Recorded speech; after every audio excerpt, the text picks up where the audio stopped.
Céline Dion, la véritable histoire des chansons de Céline Dion. Céline Dion, la star à la voix d'or. Avant tout, Céline Dion est une voix unique, servie par les meilleurs auteurs et compositeurs de son temps. Devenue une star planétaire, la petite fille de Charlemagne au Québec connaît un succès et une vie hors norme, digne d'un véritable conte de fées des temps modernes. Sa rencontre avec l'homme de sa vie, le producteur René Angélil, a littéralement changé son destin et l'a propulsée au firmament des stars. Chanteuse de tous les records, un jour au Japon, un autre en Amérique, Céline Dion nous fait voyager, nous entraîne dans son ascension vers les sommets de la gloire. Avec des millions d'albums vendus à travers le monde, de multiples récompenses, des spectacles de légende sur les scènes mondiales, Céline Dion et sa voix d'or font vibrer, depuis plus de 40 ans, des millions d'inconditionnels. Pourtant, malgré la gloire et la fortune, Céline Dion a su rester profondément humaine, authentique. Céline a toujours tout partagé avec son public, ses peines, ses bonheurs, ses espoirs, ses angoisses, au point de faire partie de toutes les familles. Tout a commencé le 30 mars 1968 à Charlemagne, une petite ville du Québec, située à 50 km de Montréal. C'est parce que sa mère, Thérèse Dion, avait beaucoup écouté la chanson Céline du Gaufret, parue en 1966, qu'elle a choisi de baptiser ainsi ce 14e enfant. Céline Marie-Claudette est donc la cadette d'une grande famille qui ne roule pas sur l'or, mais qui ne manque pas d'amour. Thérèse et son mari Adhémar, étant tous les deux passionnés de musique, ils ont élevé leur progéniture dans une véritable ambiance musicale, encourageant chacun de leurs enfants à apprendre à jouer d'un instrument. Pour Céline, ce sera la clarinette, même si très rapidement c'est sa voix qui attire l'attention de ses parents. La petite fille adore chanter et n'aura jamais une occasion de le faire.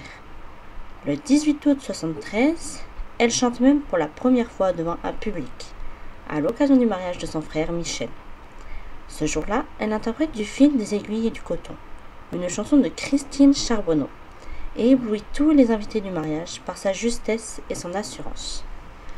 Pas très intéressée par les études, la petite Céline Dion préfère donner des spectacles avec ses frères et sœurs dans le restaurant familial Le Vieux Baril, plutôt que de suivre avec assiduité le cursus scolaire. Si elle est très à l'aise sur scène, Céline est en revanche très timide dans la vie quotidienne et souffre des moqueries des autres enfants de son âge. Un rêve devenu réalité. À l'âge de 12 ans, Céline compose avec sa mère et l'un de ses frères Jacques une chanson intitulée « Ce n'était qu'un rêve ». Jacques a l'idée d'enregistrer cette chanson sur une cassette et de l'envoyer à l'impresario René Angélil, un ex-chanteur du groupe Les Baronnets, devenu le manager de Ginette Renault. Cette dernière vient d'ailleurs de rompre son contrat avec Angélil quand il reçoit en janvier 80 la cassette de la jeune Céline qui n'a encore 13 ans. En écoutant Ce n'était qu'un rêve, René Angélil est subjugué par la voix exceptionnelle de la jeune chanteuse. Il décide donc de la rencontrer pour qu'elle interprète devant lui cette chanson écrite par Maman Dion. Et le jour de l'audition, René est convaincu qu'il a rencontré la perle rare. Il décide alors d'hypothéquer sa maison et de lui produire 2 albums, La Voix du Bon Dieu et Céline Dion chante Noël, qui paraissaient au Canada en novembre et décembre 80. Ils ont été précédés le 19 juin par le single Ce n'était qu'un rêve, qui figure d'ailleurs parmi les 9 titres de l'album La Voix du Bon Dieu. Le parolier français Eddy Marnay a écrit 4 chansons pour cet album et va beaucoup intervenir pour faire connaître la jeune chanteuse en France.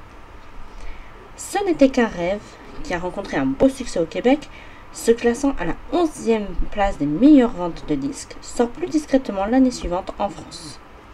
Céline Dion fait sa première apparition à la télévision française dans l'émission jeunesse Croque Vacances le 20 août 82 sur TF1 avec la chanson L'amour viendra.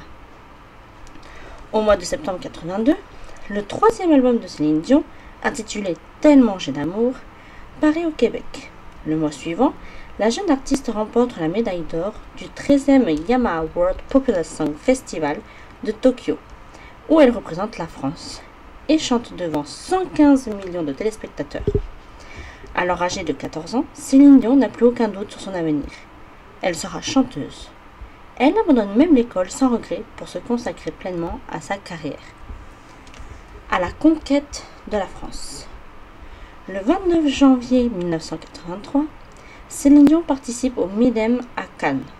Elle est aussi invitée dans l'émission Champs-Élysées, présentée par Michel Drucker, où elle interprète D'amour ou d'amitié. Grâce à cette chanson, elle est la première Canadienne à obtenir un disque d'or en France. Cette même année, Céline Dion est lauréate de 4 premiers Félix, les récompenses de l'industrie musicale québécoise, l'équivalent de nos victoires de la musique. Le 11 septembre 1984, celle qu'Eddie Marnay avait surnommée la Voix du bon Dieu, représente la jeunesse de son pays lors de la venue du pape Jean-Paul II au Québec. En sa présence et celle de plus de 60 000 personnes, Céline interprète la chanson Une colombe. À la suite de cet événement, le titre connaît un beau succès au Québec. Le 22 août 1984, la chanteuse publie exclusivement au Québec un nouvel album studio intitulé Mélanie. En France, elle sort une compilation intitulée Les Oiseaux du Bonheur, qui regroupe les chansons sorties au Québec, dont Mon rêve de toujours. Quelques mois plus tard, la jeune artiste fait la première partie de Patrick Sébastien pendant 2 mois en tournée dans toute la France, puis à l'Olympia, à Paris. Le 27 août 1985, le 8e album studio arrive dans les bacs au Québec. Il rassemble 10 nouvelles chansons inédites et s'intitule C'est pour toi. Céline part aussi à la rencontre de son public et fait une grande tournée au Québec, où elle révèle tous ses talents du showwoman. Et en reprenant notamment des grands succès en anglais, un album live est issu de cette tournée. L'année suivante, René Angélil, qui souhaite internationaliser la carrière de Céline Dion, décide de lui faire une pause afin de repartir sur de nouvelles bases. Ainsi, pendant plusieurs mois, tout est mis en œuvre pour formater la chanteuse à une carrière internationale. Elle perfectionne son anglais en suivant des cours intensifs et se relook totalement en changeant de coiffure et en refaisant faire sa dentition. Déterminée à changer dans le monde entier, Céline Dion ne ménage pas ses efforts pour relever le défi. Fascinée par la carrière de Michael Jackson, Céline Dion rêve d'intégrer la même maison de disques que lui. René Angélil entreprend des démarches dans ce sens et en 1987, Céline entre chez Sony Music. Première sortie de cette nouvelle collaboration, l'album Incognito, qui paraît le 2 avril 1987 au Québec, puis l'année suivante en France. Le virage à l'international. Céline Dion est désormais une jeune femme de 20 ans. Elle a délaissé les looks de jeune fille de ses débuts pour des tenues plus sexy et un répertoire musical plus pop. Ses nouvelles chansons sont signées Eddie Marnay et Luc Plamondon. Après avoir disparu des écrans de télévision depuis plus d'1 an et demi, Céline Dion fait son grand comeback médiatique le 27 septembre 1987 lors d'une émission diffusée sur Radio-Canada. Le public des débuts est quelque peu dérouté par le virage musical de l'artiste, mais un nouveau public la découvre et les 4 singles issus de l'album Incognito deviennent des succès au Québec. Céline Dion est alors invitée à la cérémonie des Junos, dans la partie anglophone du Canada. Et pour l'occasion, elle interprète un des titres de son nouvel album, mais dans une version anglaise, Have a Heart. Le projet de René Angélil est alors d'internationaliser la carrière de Céline. Et c'est aussi dans ce but que le manager l'a fait participer au concours Eurovision de la chanson 88. Ainsi, le 30 avril 1988, Céline Dion représente la Suisse au 33e concours Eurovision de la chanson à Dublin, en Irlande, avec la chanson Ne partez pas sans moi, composée par Attila Sereftug et écrite par Nella Martinetti. Céline remporte le concours d'1 point seulement devant le candidat britannique. L'émission rassemble 600 millions de téléspectateurs. Après cette victoire, Céline et René se retrouvent à l'hôtel. Ce soir-là, leur histoire professionnelle prend une tournure plus personnelle. Ils échangent leur premier baiser. C'est le début de leur belle histoire d'amour. L'année suivante, Céline Dion chante Ne partez pas sans moi, la chanson gagnante de l'année précédente, en ouverture du concours Eurovision à Lausanne en Suisse. Mais grâce à ce titre, la carrière de Céline Dion prend encore plus un rayonnement à l'international. À la conquête du monde. Le 2 avril 1990, Céline Dion publie dans 18 pays son tout premier album en anglais, produit notamment par David Foster, intitulé Unison, dont l'un des singles, Where Does My Heart Beat Now, connaît un beau succès aux États-Unis, où il atteint la 4e place des charts. En octobre 1990, la chanteuse débute au Québec une tournée intitulée Unison Tour. C'est à ce moment-là qu'elle est victime d'un problème de voix. Des nodules sont diagnostiqués sur ses cordes vocales. Céline est alors suivie par un spécialiste de la voix, l'ORL William Riley, qui lui préconise 2 solutions. Soit elle se fait opérer au risque que sa voix en garde des séquelles, soit elle observe un silence absolu pendant 3 semaines. Céline Dion choisit la 2e option. Une fois rétablie, l'artiste reprend sa tournée Unison et se produit dans plusieurs salles de la partie anglaise du Canada. Si le marché anglo-saxon occupe beaucoup le planning de Céline Dion, pas question d'oublier le marché francophone. À la fin de l'année, elle publie un album intitulé Dion chante Plamondon, dans lequel elle reprend plusieurs chansons de l'opéra rock Starmania, mais aussi 4 titres inédits spécialement créés pour elle par Plamondon, dont L'amour existe encore. L'album sort aussi en France, mais sous un titre différent, Des mots qui sonnent. L'année 92 marque la sortie d'un 2e album en anglais. Ce disque éponyme sort le 31 mars 92. À cette occasion, la chanteuse participe à la célèbre émission américaine The Tonight Show de Jay Leno. Le premier extrait de ce disque est la chanson du dessin animé La Belle et la Bête, Beauty and the Beast, en duo avec Peabo Bryson, qui connaît un grand succès dans les charts. Cette chanson est récompensée aux Oscars comme meilleure chanson originale de l'année. Céline chante d'ailleurs pour la première fois à cette cérémonie. Plusieurs autres chansons de l'album rencontrent également un grand succès, non seulement dans les hits américains, mais aussi dans de nombreux autres pays anglo-saxons. C'est notamment le cas du titre With These Tears, composé par Prince. Le succès de ce 2e album en anglais permet à Céline Dion de faire sa toute première tournée en Amérique, en première partie de Michael Bolton. Le 19 janvier 1993, Céline Dion interprète sa chanson Love Can Move lors de la cérémonie d'investiture de Bill Clinton à la Maison Blanche.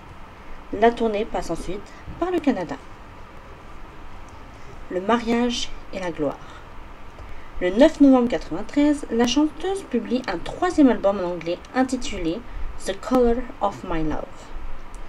Sur la pochette de ce disque, une phrase un peu plus explicite, Renée, you're the color of my love, révèle pour la première fois publiquement les sentiments de la chanteuse pour son producteur. Une révélation que Céline Dion confirme lors d'une soirée télévisée présentée par Siona Benezra, enregistrée au Métropolis de Montréal. Le 2e extrait de ce disque est une reprise de Jennifer Rush intitulée The Power of Love. Ce titre permet à Céline Dion de se classer pendant 4 semaines en tête du Billboard américain et de se classer pour la première fois à la première place des tops anglais et australiens. Le 27 janvier 1994, Céline participe pour la première fois au concert des Enfoirés, qui se déroule cette année-là au Grand Rex à Paris. C'est l'occasion pour la chanteuse de se rapprocher de Jean-Jacques Goldman, avec lequel elle interprète Là-bas. L'idée d'une collaboration pour un prochain album en français avec l'auteur-compositeur à succès prend forme.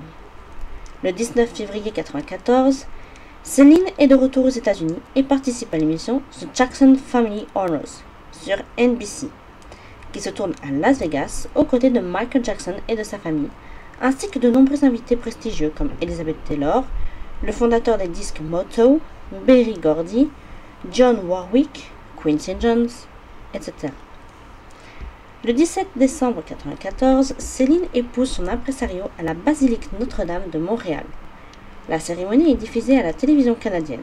Pour l'occasion, la chanteuse porte une robe signée Mirella et Steve Gentil, tout en volume, dentelle et cristaux qui a nécessité 1000 heures de travail. Elle arbore aussi une superbe coiffe de 3 kg, composée de 2000 cristaux Swarovski. Ce mariage, dont les images et les photos font le tour du monde, conforte un peu plus la notoriété internationale de Céline. Sur le plan discographique, ses disques continuent de déferler sur tous les pays. Au mois de janvier 1995, elle participe à la célèbre émission de télévision anglaise Top of the Pops pour interpréter Think Twice, un extrait de l'album The Color of My Love. Ce single, tout comme l'anglais, deviennent chacun numéro 1 des hits anglais pendant 5 semaines consécutives. Elle triomphe dans ce pays avec To Love You More sur une autre chanson de l'album. La star planétaire. Si désormais Céline Dion est une star planétaire, elle garde toujours un attachement particulier pour la France. Et la France lui rend bien. Le 28 mars 1995, Céline Dion publie un nouvel album francophone intitulé 2. Ce disque, écrit par Jean-Jacques Goldman, reste 44 semaines en tête des ventes d'albums. Avec 10 millions d'exemplaires écoulés, il devient même l'album français le plus vendu de l'histoire de la musique. De nombreux succès en sont extraits, qui deviennent tous des standards du répertoire français de Céline Dion. Pour que tu m'aimes encore. Je sais pas, j'irai où tu iras. Les derniers seront les premiers. À la différence du répertoire américain de Céline Dion, qui valorise surtout ses performances vocales pour la France, Jean-Jacques Goldman mise d'abord sur l'émotion, le pouvoir des mots et des situations. Il conseille même à l'artiste de déchanter, ce qu'elle réussit très bien, donnant ainsi beaucoup de sensibilité et de force à ses chansons. Lors des 11e victoires de la musique, le 12 février 1996, Céline est sacrée artiste francophone de l'année pour le titre « Pour que tu m'aimes encore » et il obtient la victoire de la chanson de l'année. Quelques jours avant cette consécration, Céline Dion a enregistré le 28 janvier 1996 la soirée des Enfoirés dans les studios d'Arpajon en région parisienne. Au cours de cette soirée, Céline a interprété son tube « Pour que tu m'aimes encore », mais a aussi participé à plusieurs medleys avec chaque fois un extrait d'un autre de ses grands succès. Elle reprend aussi un duo avec Morane, la célèbre chanson de Jacques Brel, « Quand on n'a que l'amour ». Cette même année, 1996, est marquée par la sortie au mois de mars d'un 4e album en anglais intitulé « Falling Into You ». Nouveau record pour la chanteuse, puisque ce disque devient l'album le plus vendu sur Terre cette année-là. Il se classe numéro 1 dans 11 pays et remporte 2 Grammy Awards. Le 19 juillet, lors de la cérémonie d'ouverture des Jeux Olympiques d'Atlanta, dans un stade de 83 000 spectateurs et devant plus de 3,5 milliards de téléspectateurs, Céline Dion chante la chanson « The Power of the Dream ». Plus que jamais, la chanteuse mérite son statut de star planétaire. Au mois de mars 1997, Céline Dion interprète 2 chansons à la cérémonie des Oscars. La première, Because You Loved Me, est extraite de la bande originale du film Up Close and Personal, et elle remplace pour la seconde Natalie Cole en interprétant I Finally Found Someone, chanson du film The Mirror Has Two Faces. Au mois de novembre 1997, le 5e album anglophone de Céline Dion est commercialisé, intitulé Let's Talk About Love. Ce disque rassemble 16 chansons, dont des duos avec les Bee Gees, Diana King, Barbra Streisand et Luciano Pavarotti. Il comprend aussi My Heart Will Go On, la chanson thème du film Titanic, qui sort au même moment. Un titre qui devient l'un des plus grands succès de Céline Dion et booste les ventes de l'album, qui atteint les 31 millions d'exemplaires vendus. Le 21 août 1998, à Boston, la chanteuse démarre sa tournée mondiale Let's Talk About Love World Tour. L'année suivante, en septembre 1998, Céline Dion revient à la chanson française avec une seconde collaboration avec Jean-Jacques Goldman. Ce nouvel album francophone s'intitule S'il suffisait d'aimer. Il regroupe plusieurs succès dont Zora sourit, En entendant ses pas et bien sûr la chanson titre de l'album. Ce disque s'écoule à 4 millions d'exemplaires à travers le monde, dont plus de 1,5 million rien qu'en France. À la fin de cette année 1998, la chanteuse fait paraître un album de Noël en anglais intitulé These Are Special Times. L'un des titres de cet album, I'm Your Angel, est un duo avec R. Kelly qui reste 6 semaines en tête du Billboard américain. Maman pour la première fois. Céline Dion démarre l'année 99 en poursuivant sa tournée mondiale en Asie à Osaka, Tokyo et Nagoya, avant de revenir en Amérique de février à avril, puis à partir du 14 juin 1999 dans les grands stades d'Europe. Le 19 et 20 juin 1999, la chanteuse se produit au Stade de France, réunissant en 2 soirs 180 000 spectateurs. Un album live intitulé Au cœur du stade est enregistré à cette occasion. Un immense succès auquel René Angélil n'assiste qu'à distance en vidéo, car il lutte à ce moment-là contre un cancer. René remportera cette première bataille contre la maladie. Le 31 décembre 1999, il est aux côtés de sa femme lors de la dernière date du Let's Talk About Love World Tour, au Centre Molson de Montréal. Quelques semaines plus tard, après le 5 janvier 2000, Céline Dion et René Angélil renouvellent leurs vœux de mariage au Caesars Palace de Las Vegas. Pour l'occasion, la chanteuse porte une robe pailletée métallique signée Givenchy et René a revêtu une djellaba blanche également signée Givenchy. Céline annonce alors qu'elle souhaite faire une pause dans sa carrière afin de satisfaire son désir de maternité. Quelque temps après, elle annonce être enceinte. Le 25 janvier 2001, elle donne naissance à René Charles dans une maternité de Palm Beach, en Floride. Un an plus tard, le 22 mars 2002, Céline fait son retour discographique avec l'album A New Day Has Come, qui comprend I'm Alive, la chanson du film Stuart Little 2. Ce 23e album de Céline Dion se vend à plus de 12 millions d'exemplaires dans le monde et se classe numéro 1 des ventes dans 25 pays. En France, l'album est certifié triple disque de platine en résidence à Las Vegas. Un an après, le 25 mars 2003, Céline Dion démarre une nouvelle aventure scénique à Las Vegas. La chanteuse crée un nouveau spectacle intitulé A New Day, dans une salle de plus de 4000 places. The Coliseum, spécialement construite pour elle par le Caesars Palace, 5 soirs par semaine, la chanteuse se produit dans un show intitulé A New Day, au milieu d'effets spéciaux et entourée de danseurs, mise en scène par Franco Dragone, connu pour ses productions du Cirque du Soleil. Afin de promotionner cette série de spectacles, Céline Dion publie le même jour que le lancement du spectacle un 24e album intitulé One Heart. Ce disque, qui renferme beaucoup de chansons dance, comprend ainsi une reprise de Cyndi Lauper, I Drove All Night, qui est le premier single. Cette même année, le 13 octobre 2003, Céline Dion trouve le temps de sortir un nouvel album francophone, Une fille et 4 types, avec comme premier single Tout l'or des hommes. Initialement prévue pour 2 ans, la résidence de Céline Dion à Las Vegas est prolongée de 3 ans, jusqu'au 15 décembre 2007. Au total, elle donne 723 représentations à guichet fermé et rassemble plus de 3 millions de spectateurs. Ces spectacles rapporteront plus de 400 millions de dollars. En 2007, après avoir rendu hommage au célèbre compositeur italien de musique de film Ennio Morricone lors de la cérémonie des Oscars, le 25 février, Céline enchaîne avec des sorties de 2 albums. D'abord le 21 mai, un album francophone intitulé D'elle, dont la particularité est de rassembler des chansons écrites par des écrivains femmes d'origine française ou canadienne.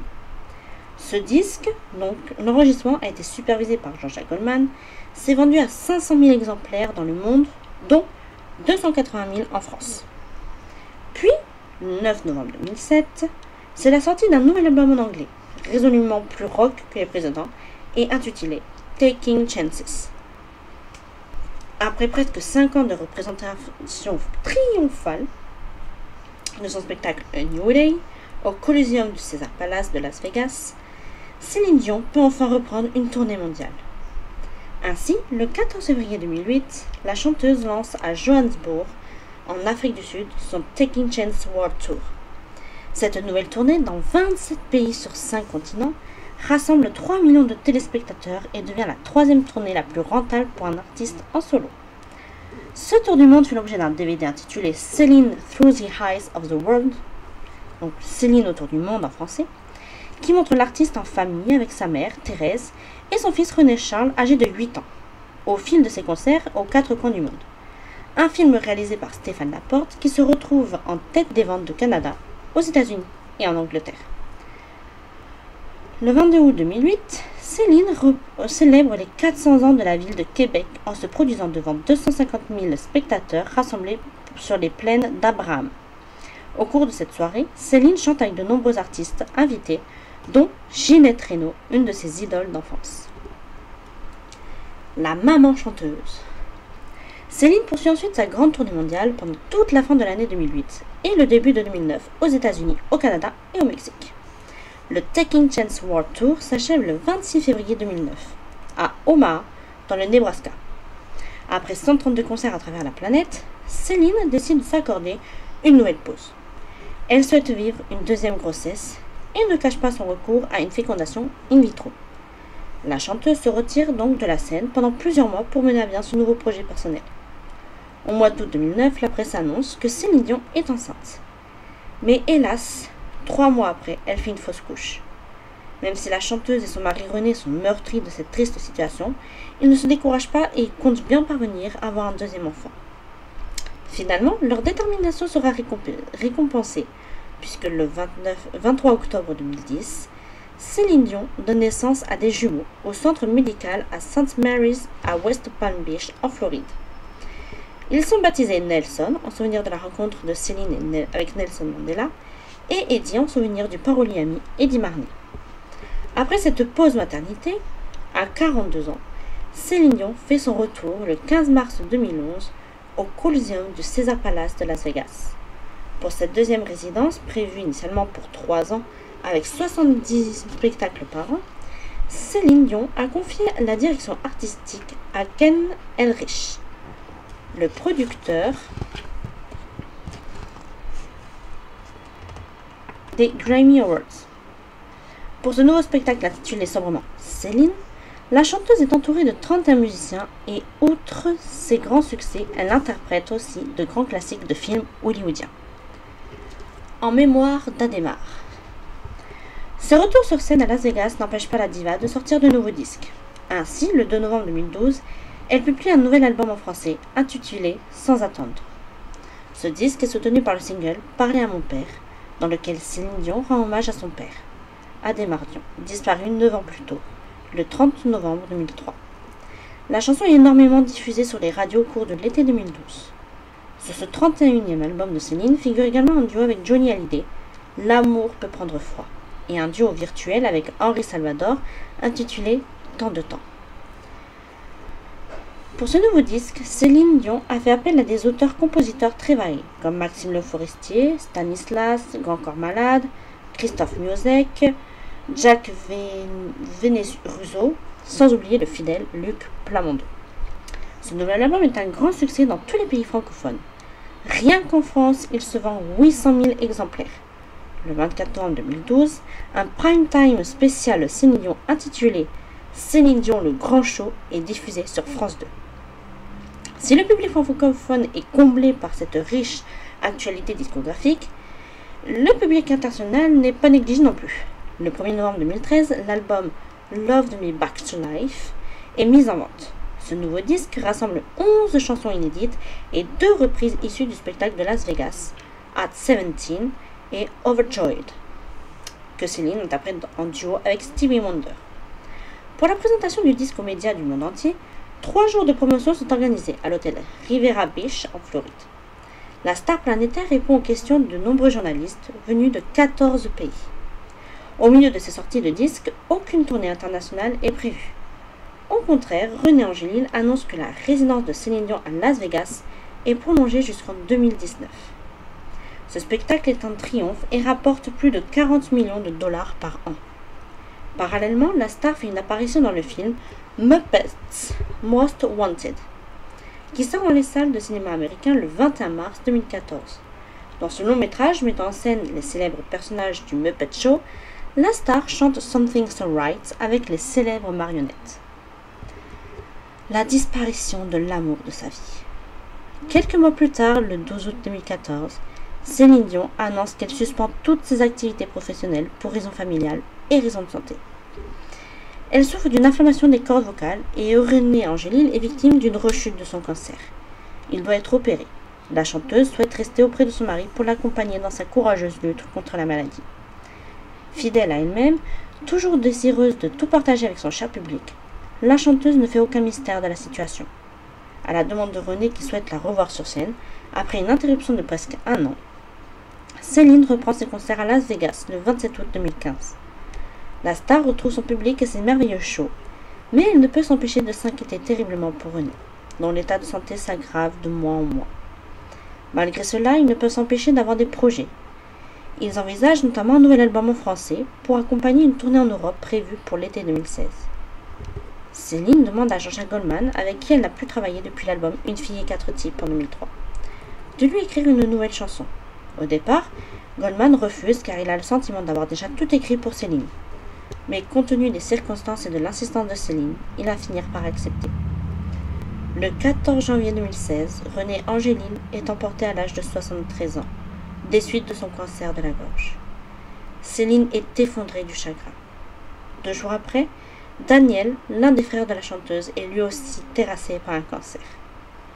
Sur décision du Premier ministre du Québec, Renée Angéline a des funérailles nationales. Les obsèques se déroulent le 22 janvier 2016 à la basilique Notre-Dame de Montréal. Avant son décès, le célèbre impresario avait tout prévu du déroulement de la cérémonie.